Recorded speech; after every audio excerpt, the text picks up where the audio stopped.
Aku bilang yang bapak nangis. Kan buka mata lah. Gimana nih? Gimana sih kita?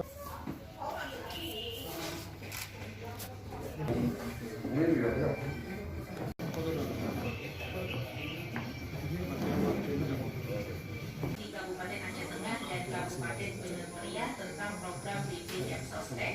Dan untuk sore ini ya, di edisi Kamis 21 Januari 2021. Jadi saya tertarik itu dan sangat mendukung program maupun tujuan dari BPJS Ketenagakerjaan. Kota kita sudah hampir 3.100-an. Ya, yang ini yang masuk ke dalam peserta BPJS Ketenagakerjaan. Kepastian dari pekerja,